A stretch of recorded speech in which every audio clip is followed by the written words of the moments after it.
Hey friends, I am back with Live and Local Atlanta. I'm here with my incredibly talented friend. I know you recognize her face. This woman is talented. She stays booked and busy. I'm here with Michole, Briana, White, and thank you for joining me today. Thank you so much for having me. And I'm not lying when I say you are booked and busy. I had to do a little snooping on the IMDb, and I'm like, you stay busy. And you are busy in Atlanta this weekend. Tell me about your show.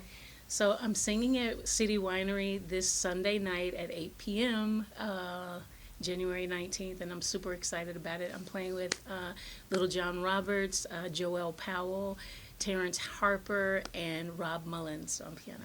I love it. And you know what? I actually went to go listen to some of your music. Chills. I can't imagine what people are going to feel watching you live. Like, I just feel like it would take me out. I'd be like, I just got chills, like, down my spine, on my arms. Everything you were singing and how you were singing was so beautiful. Thank you. So I want to talk a little bit about kind of how did you land on your style of singing or kind of taking a little bit of old, a little bit of new and creating your style? My biggest inspiration is Billie Holiday. And she was the first place that I was able to hear myself some. And when I first heard her, a piano player that I used to date introduced me to her. I had heard her music before, and I never thought her voice was really that great. I didn't really understand what it was about, but the more I learned about her and the more that I listened, she had so much feeling and so much passion. And there was just space for me there. Like, I know that I'm not a Whitney Houston or Aretha Franklin or that kind of singer, but I just found space for myself, and that was my biggest inspiration. I also love Betty Carter and Kurt Elling and Carmen McRae, a lot of old jazz greats. And contemporary people that I love are, of course, India Arie. I love Jill Scott and Erica, of course, are probably definitely kind of fit into my style. Absolutely. And one thing you said was just kind of singing with passion or finding your passion. Yeah. And I think you put that in everything you do, from being on Black Mafia Family to your episode on Atlanta. You really just bring the passion with all of your projects. So I was most excited, especially when I was listening to some of your music today. I was like, wow, like I feel like I really got to see you and know you in a different way. And I really appreciate what you were saying about just finding that space of, hey, not everybody is, Whitney Houston or, like a powerhouse belt like that. And you don't need to be. Sometimes the best messages and the best music is sung through something more like demure. Can you talk a little bit about kind of like your whole history with art and acting and music and theater? Because you've got a long history with it. My whole history with acting, well, I've been acting. I feel like I've been acting since I came out of the womb, really.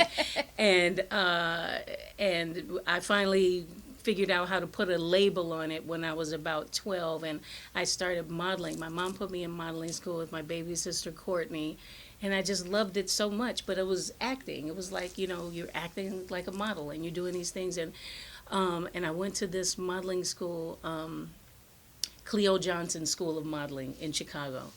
And then sometime afterwards, I saw this commercial for Barbizon, and I begged my mother to put me in this place, and we didn't have the money for it or whatever, but I begged, and she found the money, and I went to this school, and then they had an acting program that they had just opened up, so that was my very first acting class. And then shortly after that, I went to Chicago Academy for the Arts. And then from there, it was like each step led to something else. So from there, I learned about a fine arts conservatory, and I went to California Institute of the Arts in right outside Los Angeles. And I was already in the right and perfect place there in Los Angeles. So when I graduated, I did For Colored Girls as my last show. Fran Bennett put me in that play, and that was the first actual black play that I had ever done. We were doing Shakespeare and all these different things there at Cal Arts, which was really great training, but this was the first time that the words actually fit in my mouth and felt comfortable, and I was like, wow. And anyway, so from there, I got my first manager from doing that play. I got my first agent. I got my first job. Ronnie Yesko, who is a casting director who recently passed, gave me my very first job from me doing that monologue from Colored Girls in her office. Wow. Yeah. Such an incredible story. Can you talk a little bit about how your previous jobs and work experience has shaped your voice and your experience today, and especially how you present yourself today? How my previous jobs as an actor. Acting and, Okay. and other musical experience and things like that. How has it shaped you today and how you look at the world and how you present your music? You know, it's interesting. So my acting, it's really similar and it complements my music, but vocally, really is very different for me. Like as an actor, I feel there's a comfort to being an actor, and it just really comes natural for me. It's just a really strong part of who I am, and so is music too. But as an actor, you have a script, you have a director, you have all these things, and so I feel more confident as an actor because it's like, okay, I have the words. I'm not questioning exactly what I'm going to say or how I'm going to say it or whatever, or I'm able to infuse myself through these words. So it's kind of like I can express myself in another way. I can really bust out and express myself because I have this cover a little bit, you know. And as a vocalist, though, it's much more vulnerable for me because it's like it's just me, and it just brings up a lot. So it's which makes me want to do it more because it feels like a bigger challenge in a different way to have the courage to show up as myself. Absolutely. I love that. And when you touched on vulnerability, it just really, again, made me think about what I was listening to earlier today. And, can you talk about how you tap into that? Because to be vulnerable can feel very scary and Yeah. sometimes isolating and dark. And so can you Yeah. talk about that? Because I think you present it so beautifully and so elegantly that I would have never guessed you would say you feel vulnerable when you're singing. So can you talk about how you Yeah. tap into that? How I tap into the vulnerability or well, I mean, I just am vulnerable. It's like I'm not trying to be vulnerable. It's just like, oh, you just are because you're out there. Just like even in this interview, like it's just me and my own words, which sometimes brings up the same thing for me as music does. I'm getting far more comfortable with that because I've been doing it more and more. But it's just showing up and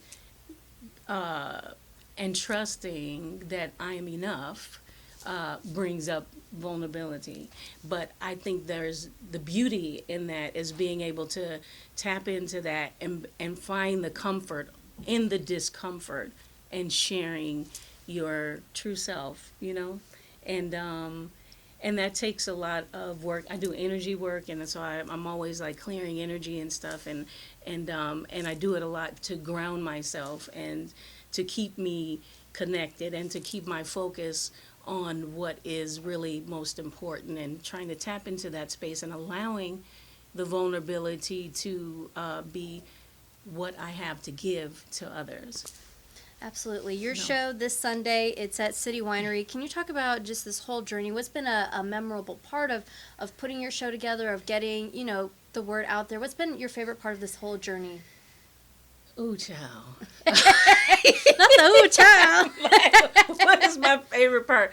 Well, the most favorite part should be singing, but there's so many other factors that come into play. It's like I'm producing an evening. So yeah, like the whole marketing part of it, letting people know and, bringing musicians together and working on my stuff. And it's a lot that I'm doing on my own. So it's a lot of work. So I don't know how I'm doing it, but the best part should be showing up Sunday night and being able to be present, centered, grounded, alive in the moment, connected to these amazing musicians and to this audience, and us having a magical experience together. That will be the best part about it. I love that. I love that. When you are singing, who do you feel you're singing to or for? Who do you feel like should be receiving your music? I mean, I hope that everyone can receive my music, but it starts with me. So I think that if I'm able to be honest and tell the truth and share a part of myself and my story, and if I feel something, then other people can feel something. And so just if I can remain in that space, then we can all be connected. I love that. Michole, have you ever had anybody just come up to you and really just talk about how your story has affected them, and how has that affected you? Yeah, some people, it's interesting, especially here in Atlanta, because a lot of BMF takes place in Atlanta, and so many people that I see sometimes just come up out of the blue and just hug me like they know me. I remember I went to, trying to remember this. The name of this burger place, but I went to this burger place once, and I'm standing in line about to order a burger, and the girl behind the counter, she's like, oh my God, it's you. She was like, I love you, but she was so genuine. She was like, I love you, and she just came from the behind the counter and hugged me so tight, like we've known each other forever. And I appreciate that. I really, really do. I'm thankful for the people that love the show, and I really hope that through Lucille that that I can touch someone too, and that's why I do what I do. Is if you're able to touch someone, then we can, you know, entertainment is about healing. It's all about healing to me. So, just trying to make the world a little bit better.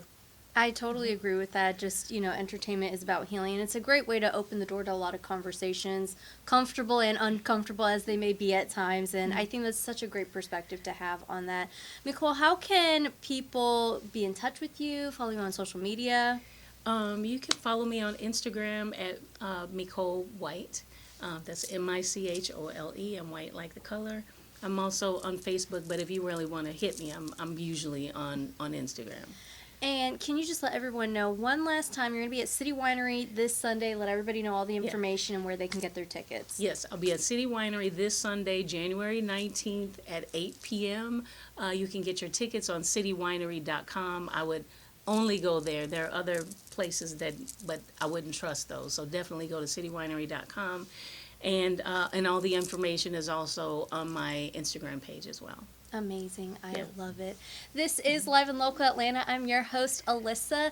Thanks for joining me today on such an incredible conversation. Be sure and download the free Odyssey app today. That's AUDACY inside the App Store, and favorite Star 94 Atlanta by hitting the star in the top corner of your phone screen. And of course, you can stay up to date with me on all socials at Alyssa D on air, and I'll see you next time.